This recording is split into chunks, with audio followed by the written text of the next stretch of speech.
भारत रत्न अटल बिहारी वाजपेयी 101तम जन्मदिन पालन। पूर्वतन प्रधानमंत्री भारत रत्न अटल बिहारी वाजपेयी जन्म जयंती बिंझारपुर निर्वाचन मंडल स्थित भारतीय जनता पार्टी कार्यालय ठारे पालित होईछि। जाजपुर बीजेपी महिला मोर्चा सभानेत्री श्रीमती बबीता मल्लिक वाजपेयी फोटोरे पुष्पमाल्य करने सहित वाजपेयी जीवनी प्रधानमंत्री समय देशवासी उन्नतमूलक कार्यक्रम देशवासी देखिथिबा स्वप्न विषय कहिथिले। एही कार्यक्रम रे अन्य मानक मध्य बिंझारपुर संयोजक निरंजन बेहुरिया समेत बिंझारपुर निर्वाचन मंडलीर 6 मंडल सभापति जोग देथिले।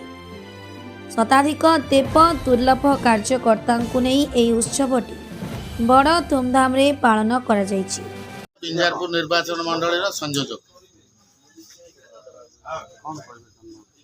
आज भारत रत्न भारतर पूर्वतन प्रधानमंत्री स्वर्गत अटल बिहारी वाजपेयी 101 वर्ष जन्मदिन पालन बिंझारपुर निर्वाचन मंडल बिंझारपुर कार्यालय ठारे आज माने पालन करा जाउतला।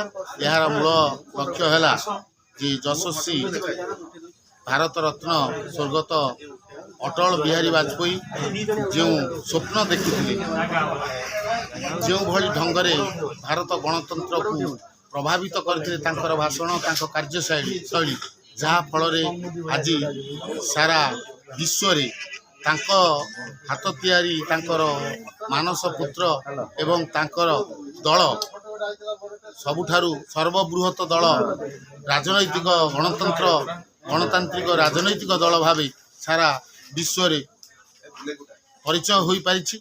जहाँ पाई आज भारतीय जनता पार्टी परिवार भाव 18 कोटी लोक सदस्य भावे जोड़ी होती एवं गरीब कल्याण जन कल्याणकारी योजना जहाँ विश्व को चकित करिछि एवं तांको नेतृत्व रे तांकर नीति आदर्श रे आमर यशस्वी प्रधानमंत्री नरेंद्र भाई मोदी जी विश्व गुरुर परिचय नहीं तांकरी जीवनी काल को एठी आम कर्मी एवं कार्यकर्ता को जनइबा पाई एवं निज भितर तांकर कार्यशैली को मन पकेया पाई आज सभा करा जायछि।